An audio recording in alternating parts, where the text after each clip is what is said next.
brains, you are at the spot, the location, your favorite podcast on the planet, the place where the conversations are pointed, the guests, there she is, are sharp, and the responses are never dull. Today we have Laurie Ellis Young. We're going to be talking about something called breath logics. We're going to be talking about her work in the nonprofit arena with young women. We're going to be talking about her book and some amazing fun facts. Can't wait to have this conversation. Thank you so much, Laurie, for being here on the show with me and my brains. How are you today? Great. Thank you, April. I'm delighted to be here with you. This is amazing. So, we're going to talk about a lot of stuff. Tell my brains a little bit about you and how you show up in the world. Well, April, I think from the time that I was very, very, very young, what I have been interested in is adventure and service. So that's how I want to live my life right now. I'm at the point in my life where, so many dear friends have died and have passed. My parents have passed, aunts and uncles have passed. And I think about, every day is just so precious. And what do I want to do with my precious hours? And it is still to create adventure, to be excited about living and to be of service. So, well, that's a beautiful goal and aspiration, because me too. I was looking at yesterday was the 3-year anniversary of my mother's passing, and it was heavy. It's heavy on my heart. It was a beautiful transition, but I still miss her dearly. But I looked at a photograph of her and my siblings, and I'm the only one left in it. Wow. And it's a startling realization because I know my number's up next. Yeah. What I opt to do is I opt to take advantage of each golden moment. I'm not waiting for tomorrow. I can't live in yesterday. I have to take advantage of what's going on and enjoy it and tell people how much I love them. And again, be of service, because we're here, Laurie, for only two purposes. One is to learn, and the other is to teach. I have never heard that before, but that is so true. Yeah. Where did you get that from? The brain. Did you? Yeah, your brain. Yeah. Well, All right. I really thought about it. I was like, really, what is my purpose? What am I here for? And I'm writing a new book, 365 days. It's everything that I've learned for a whole year.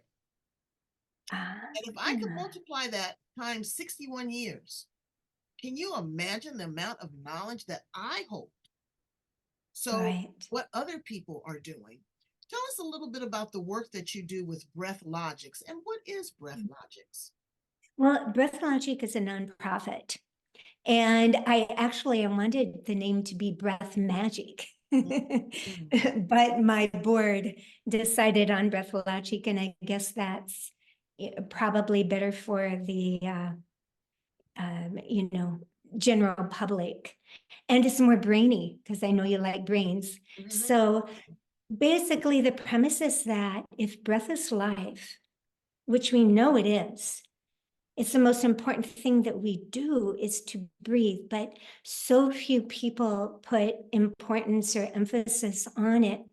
And if breath is life, doesn't it make sense? Isn't it logical that the quality of our breath directly impacts the quality of our lives? And it's physical, it's psychological, it's mental, it's emotional, it's spiritual. And so my passion has been to work with sharing the extraordinary power that we have in ordinary breath, because I look at it as a superpower. That's why I wanted to call it Breath Magic, is our breath is our superpower. Well, it was our very first gift, and it will be our very last gift. Absolutely. That was the first thing that was given to us, was breath. When you're Right. stressed out, breathe. When you're having a baby, breathe. When you're having an anxiety attack, breathe. When you Breathe. exercise, Right. breathe. The Yeah. breath is it. And we do it unconsciously. We take Yeah. it for granted. And you know, April, something so important is people say just breathe, which, you know, if you've been holding your breath, breathing anyway is going to be beneficial. But a lot of times for people who are stressed out or anxious, they will breathe, it'll be very shallowly in their upper chest. And instead of being calming or relaxing, it will continue to put that person in a state of anxiety with the sympathetic nervous system being dominant and fight or flight, you know, activated. So how we breathe is so important. And, you know, you just mentioned your mother. I was wondering, were you there when your mother took her last breath? Absolutely. I laid my chest upon her chest. Mhm. I felt her last heartbeats. She was here with me and she gave me permission to stay and I gave her permission to go. And Yeah. it was, and it was strange because I had to give her, in hospice care, I had to give her morphine to help her relax her breathing. Scared me to Mm-hmm. death. I said, oh my God, I hope I don't overdose my mother. I was just, I didn't know. But just how calming it was and how peaceful it was and how, how hard it is for them to breathe. It's very laborious. But also the last breath, as you said, that's the last thing that you're going to get. That's the last gift that you're going to get that we know of here Yeah. is your last breath. And people will say, he took his last breath. Were you with them when they took their last breath? That is a transitional period. So do you Mm. actually in breath logics, do you teach breathing techniques? Because Absolutely. I do breath work and I tell you, brains, it's amazing. It's euphoric. If you can do it right, there's great, I'm sure that Laurie is a super fantastic teacher, but I do a couple on YouTube and I'm telling you, it's Yeah. amazing. Yeah. It makes Yeah. you very Oh, clear. you know what, April, when I first started becoming interested in my breath, it was when I was 14, long time ago. And I discovered yoga from a book in a small town in South Dakota. I don't know how it happened, but I found it and I started reading it and I became aware that I was breathing, which until that time, you know, I wasn't aware. And so that helped me just to become more conscious and more relaxed and more present. And then I started trekking in the Himalayas in Mm, Nepal right before I was 30. And that is when I really started to learn about the power of our breath for stamina, you know, physical, mental, emotional, and spiritual stamina. It's all of it. And then I searched out teachers everywhere that I could find teachers, and there weren't very many at that time. And there were very few books on breath mm, at that time also. And now, like you said, you can get on YouTube and you can find wonderful, wonderful breathing techniques. And I embrace all types of breathing because there's a time, you know, for different types of breathing. But what breath logic is focusing on is how to breathe optimally, moment by moment, breath by breath. You wow. know, not specific situations, although we do focus on specific breaths for like sleeping, for anxiety, for fear of speaking, for, you know, numerous things. But it is really right now, how are you breathing? Right. Are you aware of your breath? Are you holding your breath? Because most people hold their breath more than they have any idea of. They do. It's in that So fight to or flight. continue. Mm-hmm. Let me tell you a couple So, of examples that I've had with breathing is again with yoga. People are so concerned with looking at the other person and the poses. But if you connect to the breath, you're connecting to source energy. The body Mhm, is very pliable. It will do what it can do if you concentrate on the breath. Also, mhm. sweating. When I am somewhere or I'm riding my bike, I want to break a sweat. I don't feel like I've exercised if I haven't. If I concentrate on my breathing and drink some water, I break that sweat. It is absolutely incredible. My husband was having problems sleeping at night. So we did the 4-6-4 breathing technique, and now he is doing really well. If you are Mhm. constipated and you are on the throne, control your breathing, really. And I mean, like you said, from the abdomen, it will, if you inhale, people think that they have to constrict and get real tight. If you inhale, it expands your colon and your area, and it will be as easy as possible. The breath Right. is amazing. But also, Also with that, to continue with what you said, is it the natural expansion of the belly after you contract on the exhale and like squeeze the belly in towards the spine. That's where the breath work is. Because we usually have more control over our exhale than we do our inhale.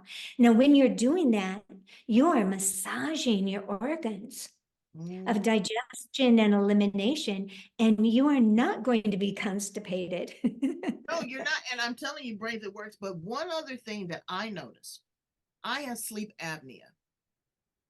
And Uh-huh. okay, this was the deal. So I'd wake up and I'd be drooling. And I'm like, this is so unattractive. So I said, what is this? But what happened was I stopped learning how to breathe through my nostril and started breathing from my mouth. It's a huge difference. So once I got the sleep apnea machine, there was no more drool because I was working from inhaling from my nose, just like in yoga. Inhale through your nose, exhale through your nose, or exhale through your mouth and make the sound. It was a Right. huge, now that's for me, brains, that you have to check that out. It was a huge difference. And so now sometimes I don't want that ugly device on my face, but I am Mm-hmm. conscious of the fact that when I go to sleep, I am going to breathe in and out through my nostrils. We forget how to do that. Right. I'm, Right. It's I'm so enamored. essential. So essential to breathe through the nose. I mean, the brainy reason why is because if we inhale through the mouth, especially if there's, if it's cold or if there is not pure air around us, we're taking into our lungs. Mm. It will cause illness and bronchitis or even pneumonia or colds, or Bad we breath. have to have the air warmed, which is warmed through the nose and then the trachea down into the lungs. Yeah, So yeah, nose and bad breathing breath. is People wonder why they wake up with dry mouth. You know, yeah. I mean, these are things that we really, again, take for granted that we don't do. So let's talk a little bit about the work that you do with young women. Share that with us.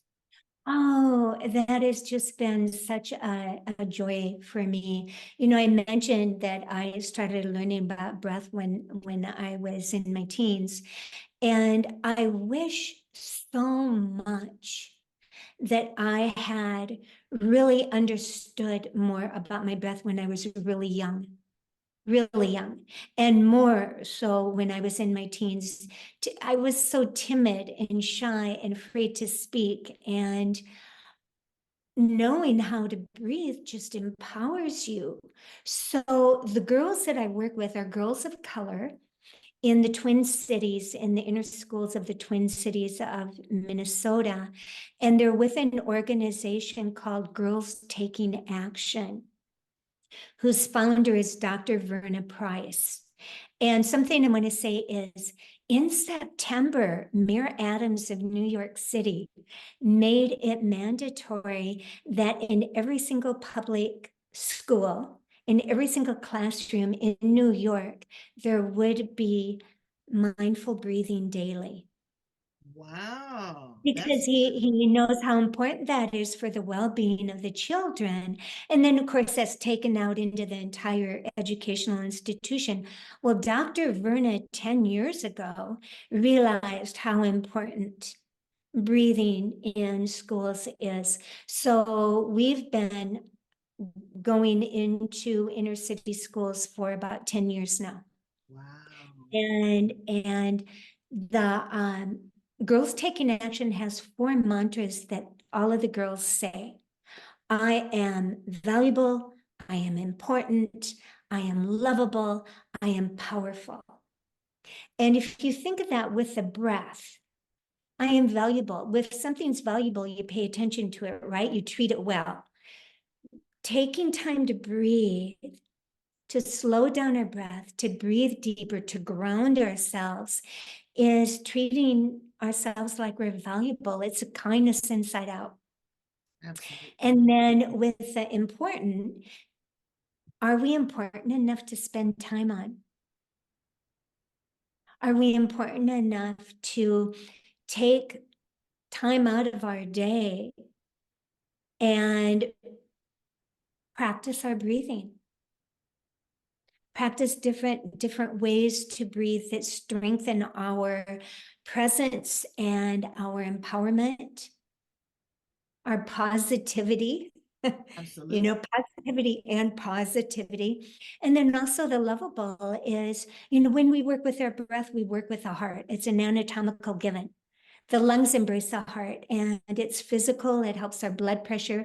It helps our self-regulation, but it also is a way of telling ourselves on a cellular level that we love ourselves, that we are lovable, that we are worth the time. And then, of course, the empowerment is when we are more calm, when we are more grounded, when we are more conscious, we are more empowered. Absolutely. Well, all of those are So, very so valuable. it's just been so amazing to watch these girls And it's a discipline. change. It's It is definitely a a discipline. discipline. It's a practice. It's a It's a practice. practice. You must do it. And you must be it. It's actually not so much even, the doing. We have so much to do, but it's when we integrate that doing into our way of being, so that just right now, as I'm talking to you, I am aware of how I'm breathing. Oh, exactly. And I can hear it. Yeah. I can hear it as you speak, your voice inflection. We need to calm down, brains. Everybody is, almost everybody except for you and me, are on angst. I mean, it's fight or flight. Everything's just, I got to do it right now. I'm in a hurry. I'm in a hurry. Slow down. These things are gifts that are given to us. You can't take it for granted. Just think back to the days of COVID when these people were on these respirators, or they couldn't get respirators, or their lungs were infected, or heaven forbid, someone that has, asthma, severe asthma, or has other respiratory problems, what is it, CPOD. It's a lot of things. We take this breath for granted, and you really can't. You really can't. And I'm so glad that you have taken this into the inner city, and working with a diverse group of young women that may not have had this opportunity or have the access from the person like you that has traveled around the world and has so much experience. So thank you for that. This is going to teach them to be a better young lady. It's going to teach them to be more conscious and valuable about the decisions that they make. They will remember these techniques when they become a mother. So you are doing wonderful work, and I thank you for that. So you've taken the work with the breath, the work with the young women, and you've also had time to write a book. Tell us a little bit about the book. Well, my the book is Breath is Life, Taking In and Letting Go, How to Live Well, Love Well, Be Well. And I wrote it with my husband, who is a psychologist and a post-conflict psychologist, a trauma expert. We have lived around the world. We've been able to work with diverse populations on 5 continents, April. So he is absolutely almost as impassioned as I am with how breathing awareness, simple breath awareness and breathing techniques can change people's lives. So everybody that he works with, he shares the breath with. And most recently, we were 4 years in Ukraine. Before the invasion, he was hired by an organization called OSCE, Organization for Security and Cooperation in Europe. It's like a little sister to the UN. And he set up a mental health program for over 1,500 peace monitors from all over that were along the border of Ukraine and Russia, and also different places in the country. And what I would do at the trainings is I would teach breathing techniques, practices to be proactive rather than reactive to stress and trauma. And we've continued, started teaching, sharing empowerment with the breath for mental health, for well-being with populations locally and then online. So then that went to dozens. And then we were asked to do an online training with people who were interested that included military, that included mothers who had lost sons and refugees, and even teenagers were on there. And they then went out after being certified by Breath Logic. They went out to share with hundreds, and now it's even gone into the thousands of people, Ukrainian. It's that they will not give away their mental health. That's one thing they can keep. They might have lost their homes, they might have lost family members, they might have lost a lot of other things, but our mental health is so connected to our breath.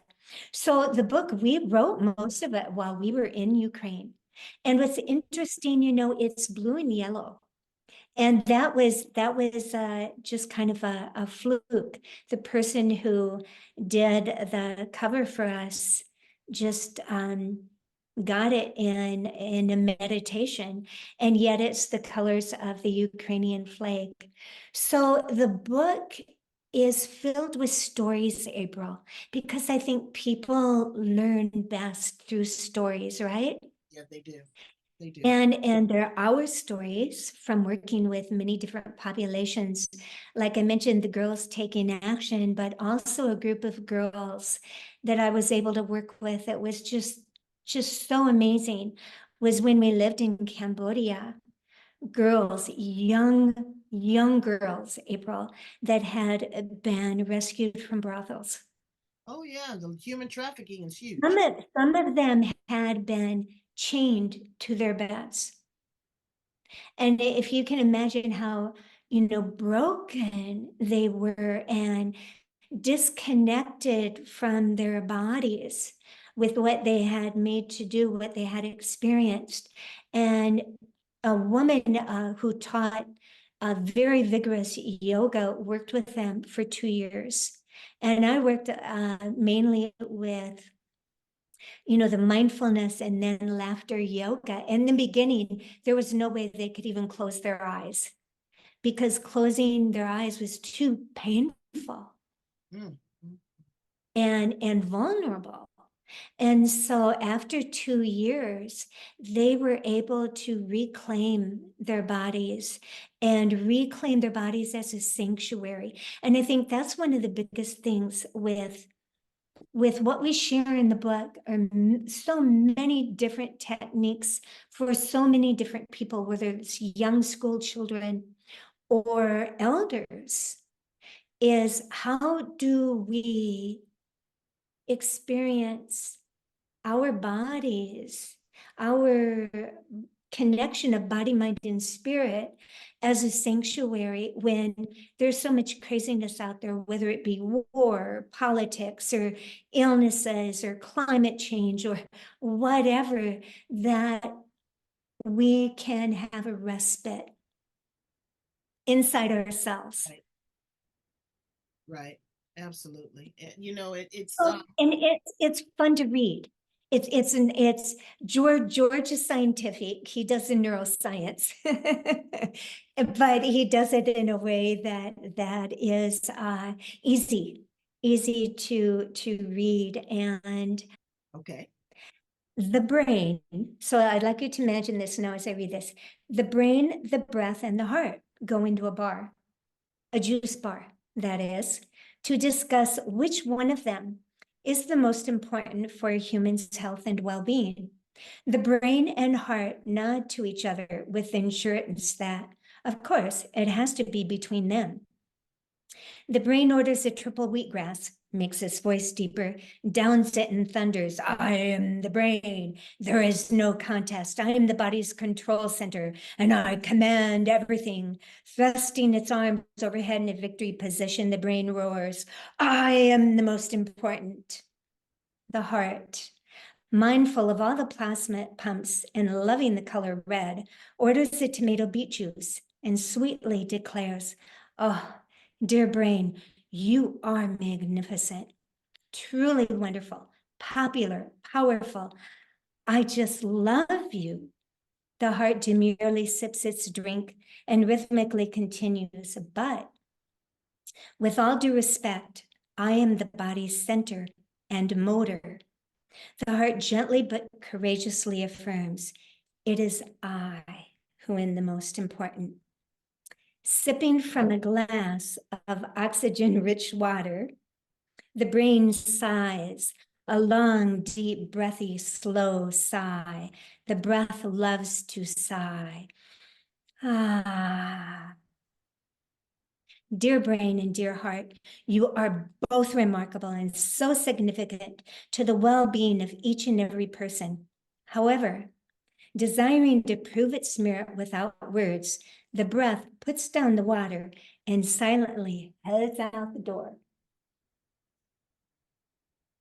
With the absence of the breath, soon the brain can no longer direct, focus, or relegate bodily functions, and the heart, waning in strength, courage, and compassion, begins to palpitate. Together they panic, gasping with a regretful realization of how for so long they had underestimated the breath's significance. Breath, breath, please come back, they beg. You are vital to everything we do. Having anticipated this reaction, the breath readily returns, beckoning the brain and heart to come forward and whispers, breathily, of course, I'll share a secret. It's not just that I am your fuel and energy source, essential for your functioning. How well I function determines how well you function. The breath humbly sighs, it is true, I am the most important. That is awesome. That was I guess that came thinking of you with your brain. absolutely, because it is, it's everything. It is Yeah, absolutely everything. yeah, You can't, you know. yeah. April, it just helps us do everything better, helps us sleep better, helps us think better, helps us remember better, helps us do everything better. So one of the things that's so important with Breath Logic, we have 4 areas we work in: humanitarian, education, and we've worked pre-K all the way through post-grad, Mm. corporate and business, and also medical. We've been in many clinics, many hospitals, and wellness places of all different types of wellness, whether it be community centers or hospices or yoga centers. So it's across the board. You are doing amazing work, absolutely amazing work. And I thank you so much for taking the time to help us catch up and get with our breath. Find the synchronicity, find the pleasure, get back to, just simplicity. Appreciate that because we cannot take it for granted. Please. So, Laurie, you and your husband have done such amazing work. I want people to be sure to connect with you. Please tell my brains how to get in contact with you, social media, your platforms, if you have any current offerings, and how to purchase a copy of the book. Okay. Well, we have two websites, breathlogic.org. And on that website, we have free tutorials and information, a lot of information about what is coming up. I also have a personal website, which is breathethechange.com. And I do retreats yearly in Guatemala, which is just fabulous, fabulous retreat time for enhancing your well-being along with having a beautiful cultural experience. I have a Facebook, Laurie Ellis Young, and we are starting to have more presence on Instagram and TikTok with Breath Logic and Breathe the Change. Well, I'm excited, and I'm going to talk to you offline about this thing. I've never been to Guatemala, South America, so that might be something I can plan for. Absolutely. How long is the retreat? Well, it's actually it's a 3-part. It's a 7-day in a place called Lake Atitlán, which is just a world-class retreat center in this place that's a Mayan paradise with 3 volcanoes that rise out of a lake and Mayan Indian villages around the lake. And just it's high enough that there are no mosquitoes. And it's eternal. It's beautiful. It's truly one of the most beautiful places I've been to in the world. And then we have an add-on prior to in the charming, enchanting colonial small town of Antigua. And then afterwards, there's an add-on to the spectacular Mayan ruins of Tikal. Oh, wow. Yeah, so it's and an offering that's, we'll post it's that on very our, special. is it men and women or just men or just women or? Usually there are more women, but there are definitely men that are attracted also. Because we all need to inhale the energy of one another. Thank you so much, Laurie, for being here on The Edge. Brains, just stop and catch your breath. Go in, love, like, share, and subscribe. Leave a comment. If there's any questions that you have, I'm sure that Laurie will definitely come back and ask you. You want information on how to purchase the book, I'm going to provide that in the show notes, as well as how to get in contact with her. You've been a wealth of information. I've enjoyed you so much. Thank you. Thank you, April. Have a good day, Brains. I love it.